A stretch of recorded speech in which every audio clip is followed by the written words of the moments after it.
What's going on, everybody? Welcome back to the channel. I'm Steven. This is Steven in Stereo, and this is a collaboration that I'm so fucking excited about. We got Olivia Rodrigo and Avril Lavigne actually doing a track on stage together. I recently did a video over on Patreon of Olivia Rodrigo doing Complicated just on her own, and I was just raving about how fucking cool it was to see the energy she brings to it and just how the newer generation pays so much respect to the people before them and vice versa, and how cool it's been to see so many relationships formed out of all this stuff. So I'm really looking forward to this. Avril Lavigne's a fucking legend. This song is legendary to so many people, got people like really into her music. And I think there's been so many fans that literally stuck around all through that. Someone like Olivia literally doing a similar style and giving it so much praise and so much love. I feel like Sour had all the best things of those genres kind of coming to life, and you can tell Olivia really cares about this shit. Before we get into today's video, I just want to plug my Patreon. I actually did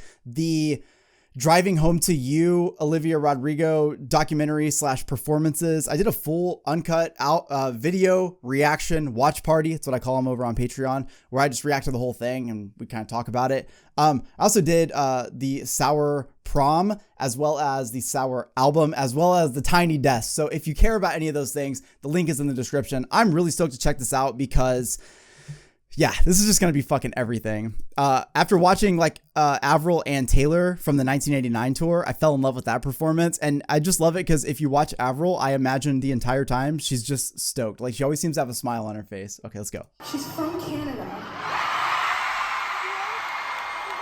And I'm so lucky because she came here tonight to sing with me. Oh, yeah.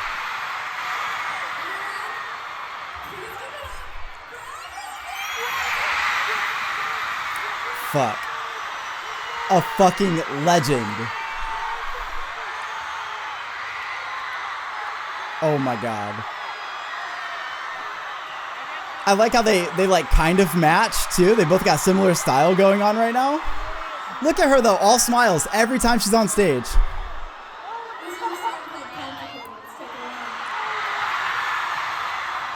I love it because Olivia grew up listening to it. So like, how fucking sick.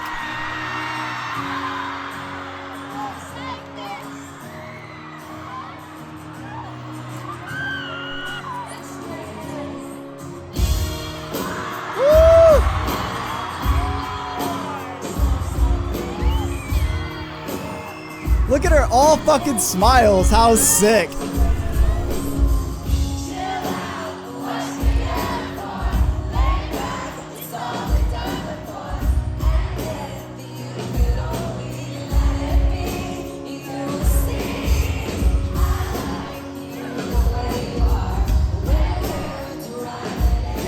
Hey!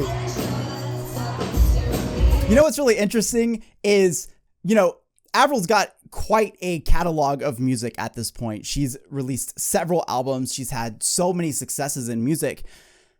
And yet I feel like there are certain generations that really latch on to the first album from Avril, myself included, even though I love including the newest fucking album she did, which is so sick. But we all latch onto that. Obviously I am much older than Olivia. So like, I heard it when it came out because Avril became my first girl crush ever because I saw her in the Complicated video at a skate park. I've talked about this numerous times. And Skater Boy comes out, I'm With You, like all these amazing tracks. It's so awesome to see that people still latch on to Complicated, like being that song. And so, with Olivia even performing it throughout these nights on tour and then getting to do it with Avril is fucking cool. But like, it's just so interesting what eras of these artists, especially for newer generations coming up in music and stuff, what eras they latch onto. Like, it's fucking sick.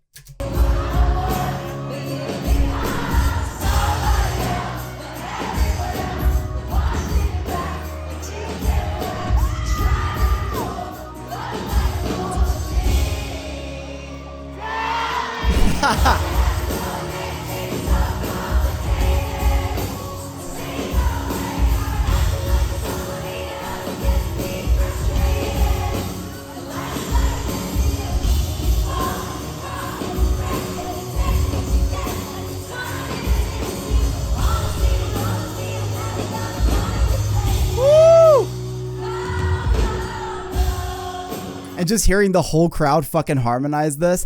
I don't want to be that guy, but I have to do this for a moment. The nostalgia this song brings me is so fucking real.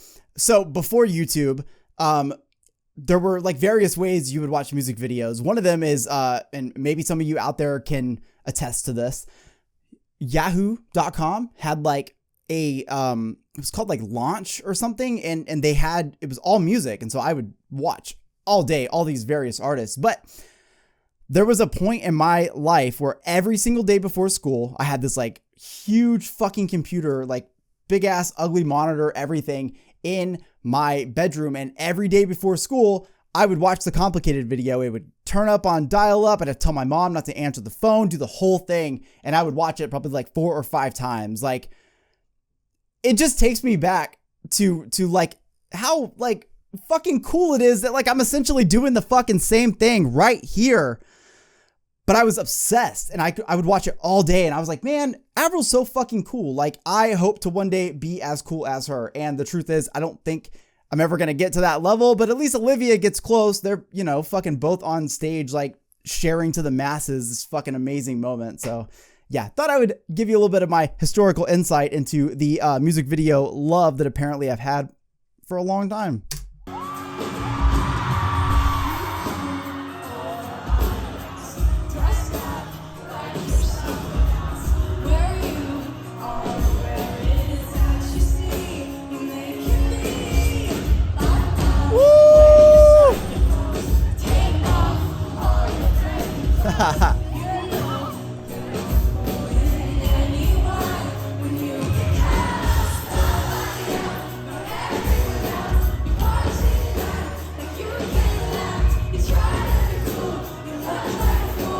Dude, if you're Olivia, this is such a fucking dream.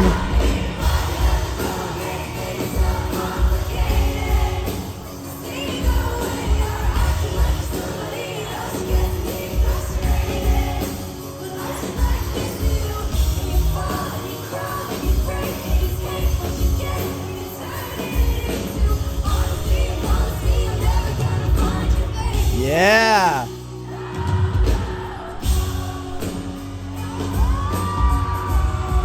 Fuck.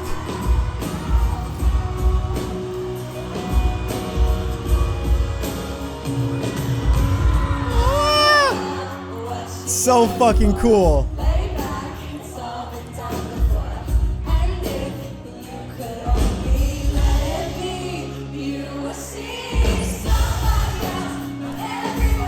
Fuck.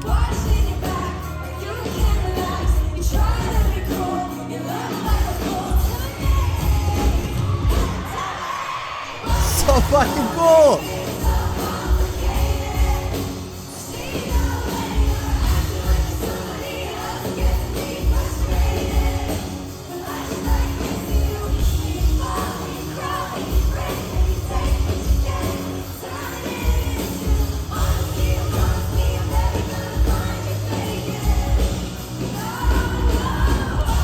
Oh my God.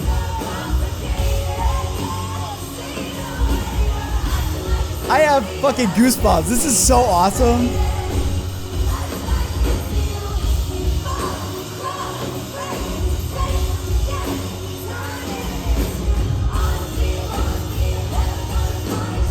God damn.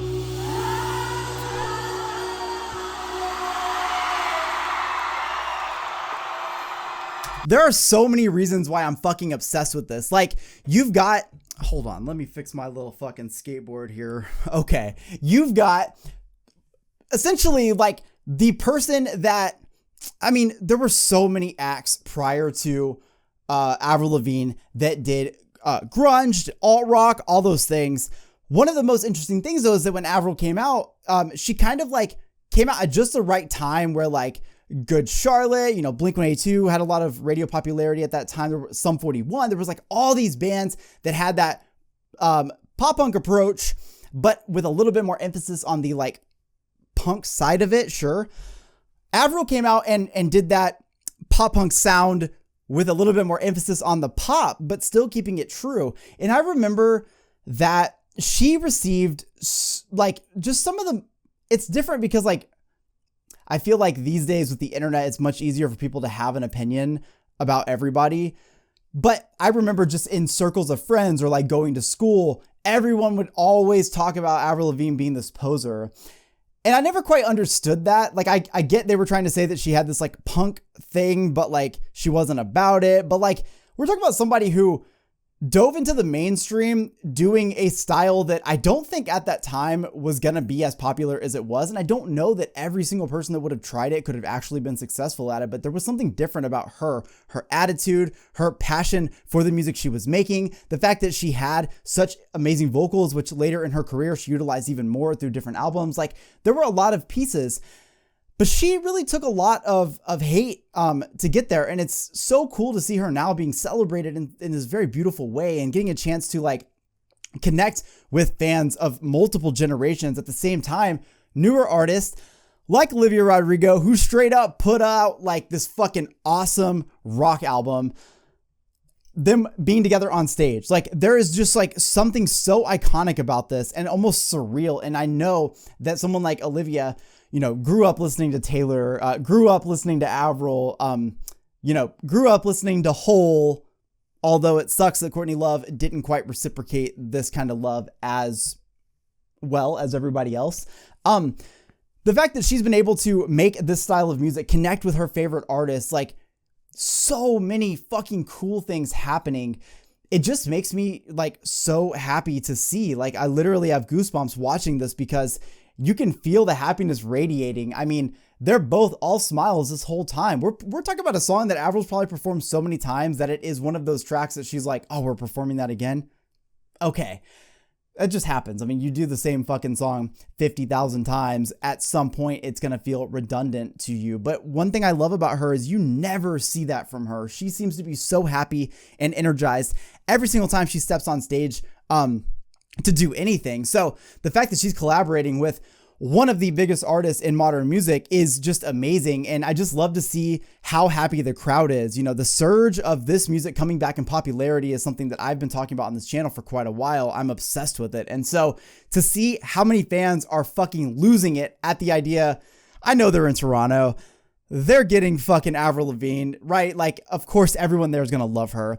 But what's bigger than that is just like seeing all of these multi-generational barriers being broken down every single day when it comes to music right now. I'm just so fucking stoked for Olivia to be able to come out and do what she wants to do, make the music she wants to make, and have the success that she does. Like, that kind of genre isn't necessarily as popular as it was early 2000s. But having said that, people like Olivia and definitely people like Avril bring life into that genre all the time. And because of that, I'm hearing a lot more of it throughout every single song that I hear.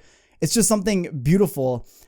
And to hear the fans fucking screaming this song at the top of their lungs makes it all the more like perfect. So I really hope you guys enjoyed today's video. I'm always going to be fucking nerding out about either one of them. I think they're just amazing women in music. They have done so much that I think will go unnoticed. And because of that, they stay underrated. Even though Olivia Rodrigo's out here selling millions and millions of records and like so popular, I still feel like there are barriers that get put up when you start, you know, doing these kind of genres. You know, the Courtney Love thing was a great example. Like, it's hard for people sometimes to open up and just accept that music, you know, continues to evolve and continues to become cool and like all these things. And I'm just so fucking stoked to see the two of them still as cool as ever. Let me know in the comment section what you guys think of this video. I'll see you guys in the next one. Peace.